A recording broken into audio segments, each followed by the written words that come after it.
अब आएगा हाइब्रिडाइजेशन का फोर्थ पार्ट, जिसमें हमने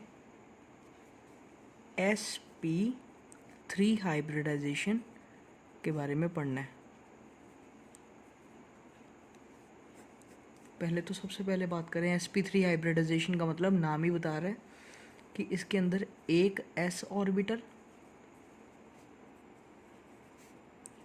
एंड 3 होंगे p ऑर्बिटल्स।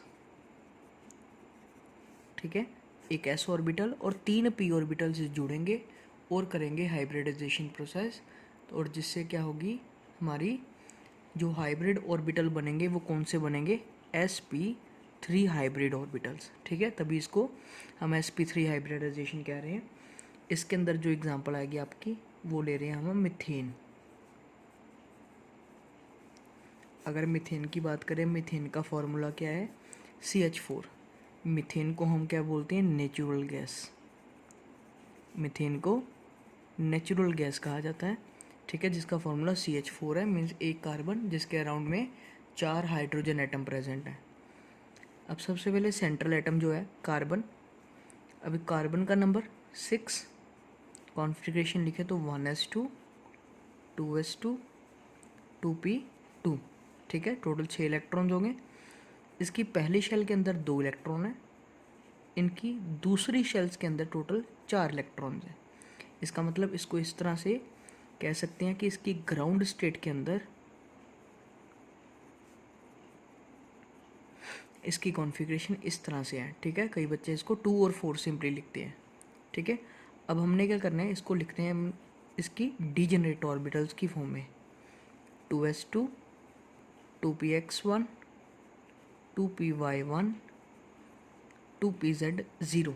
ठीक है, फिलहाल इसके इसमें 2p में 2 इलेक्ट्रॉन है, मीन्स एक x में आ गया और एक y में।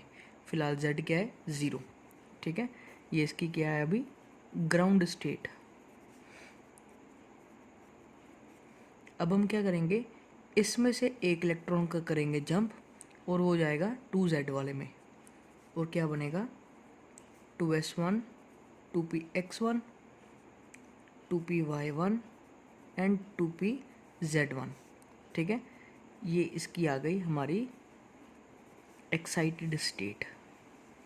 अब एक्साइटेड स्टेट में देखें तो इसके पास अब 4 जो है अनपेयर्ड ऑर्बिटल्स हैं। ठीक है, मीथेन के अंदर 4 अनपेयर्ड ऑर्बिटल्स प्रेजेंट है, s1 px1 py1 pz1। सबसे पहले s वाले की बात करें, इस तरह से s वाला, फिर px, इस तरह से px, उसके बाद py, इस तरह से, और लास्ट में आ गया pz।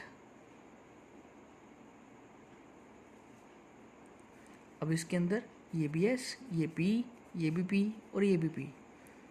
इसका मतलब कौन सी हाइब्रिडाइजेशन होगी, sp3। ठीक है, sp3 हाइब्रिडाइजेशन टेक प्लेस करेगी। अब हमें पता है कि जब भी हाइब्रिडाइजेशन प्रोसेस होता है तो मिक्सिंग होगी इन सभी ऑर्बिटल्स की, और क्या बनेगा, सेम एनर्जी और सेम शेप वाले ऑर्बिटल्स। इस तरह से 1 2 3 और ये आ गया मेरा 4th। ठीक है, इसका नाम भी sp3, इसका नाम भी sp3, इसका नाम भी sp3 और इसका नाम भी sp3। ये सारे हमारे क्या आ गए, इनको बोलेंगे हाइब्रिड ऑर्बिटल्स। ठीक है, अब हमने लास्ट टाइम एक कंसेप्ट किया था जिसका नाम था अकॉर्डिंग टू VSEPR थियरी। इसके अकॉर्डिंग जो ये ऑर्बिटल्स हैं, सेंट्रल मेटल एटम के जो ऑर्बिटल हैं, ये इस तरह से अरेंज करेंगे ताकि इनके अंदर होने वाली रिपल्शन क्या हो जाए, मिनिमम। ठीक है, तो इससे क्या होगा, इन्होंने इस तरह से एक दूसरे के साथ अरेंजमेंट करनी है। सबसे पहले एक ऊपर ऐसे, फिर दूसरा यहाँ पर ऐसे,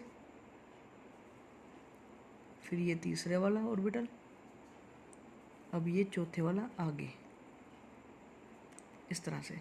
ठीक है, इन सभी के अंदर क्या है, अभी तक एक एक इलेक्ट्रॉन। ठीक है, ये मेरा हो गया सेंट्रल एटम सी, कार्बन। ठीक है, अभी तक हमने जो भी किया है ये सिर्फ कार्बन के बारे में किया है। अब कार्बन के आगे हम देखेंगे हमारे कार्बन के साथ क्या लग रहे हैं, हाइड्रोजन। ठीक है, मीथेन के अंदर कार्बन के साथ हाइड्रोजन एटम कंबाइन होंगे। हाइड्रोजन का एटॉमिक नंबर 1 है, मीन्स 1s1। ठीक है, इसके अंदर तो सिर्फ एक इलेक्ट्रॉन आ रहा है, इसका मतलब हो गया कि इसकी शेप आएगी कुछ इस तरह से। ठीक है, अब हमारे पास टोटल मीथेन के अंदर, मीथेन की बात करें तो मीथेन के अंदर मीथेन का formula CH4। Total number of जो कार्बन एटम के साथ जो total number of hydrogen atom join है वो कितने हैं, 4। अब इसका मतलब इसी तरह से यहाँ पर इस तरह के 4 ऑर्बिटल्स लगेंगे। ठीक है, एस वाले हाइड्रोजन के, और क्या करेंगे, इन अनपेयर्ड इलेक्ट्रॉन्स को, सभी जो ये अनपेयर्ड इलेक्ट्रॉन है इनको करेंगे पेयर्ड। कुछ इस तरह से स्ट्रक्चर क्रिएट होगा इसका। सबसे पहले ऊपर वाला ऑर्बिटल, फिर साइड वाला ऑर्बिटल, फिर दूसरी साइड, अब ये आगे वाला। ठीक है, अब इसके साथ भी एक एस ऑर्बिटल लग गया। अब इसके साथ क्या हो गया, ये इलेक्ट्रॉन पेयर्ड हो गया। इसके पास भी लग गया, ये भी पेयर्ड हो गया। सिमिलरली इसके पास भी, ये भी पेयर्ड, और इसके साथ भी ये भी पेयर्ड। अगर इसको मैं डिटेलिंग में शो करूँ, सिर्फ बॉन्डिंग शो करूँ इसको, तो ये कुछ ऐसा बनेगा। कार्बन, ये जो सेंट्रल एटम है हमारा कार्बन हो गया, ये ऊपर आ गया मेरा हाइड्रोजन 1, फिर यहाँ पर हाइड्रोजन दूसरा, फिर यहाँ पर हाइड्रोजन तीसरा, और ये चौथे वाला हाइड्रोजन, इस तरह से। ठीक है, और अगर इनको इस तरह से मैं शो कर सकता हूँ, क्योंकि ये सारे एक डायमेंशनल में है, एक प्लेन में लाई कर रहे हैं और एक ऊपर लाई कर रहा है। ठीक है, इस तरह से, इस तरह की शेप को हम बोलते हैं टेट्राहेड्रल। इनको बोलेंगे टेट्राहेड्रल शेप, बड़ी इंपॉर्टेंट शेप है।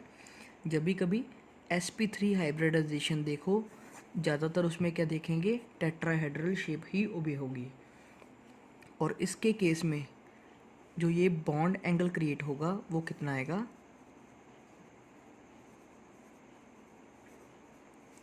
याद रखना बड़ा इंपॉर्टेंट एंगल है, 109 डिग्री 28 मिनट।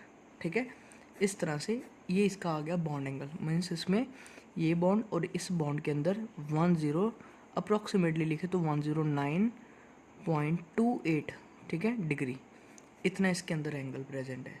ठीक है, ये आ गई हमारी मीथेन की एग्जांपल।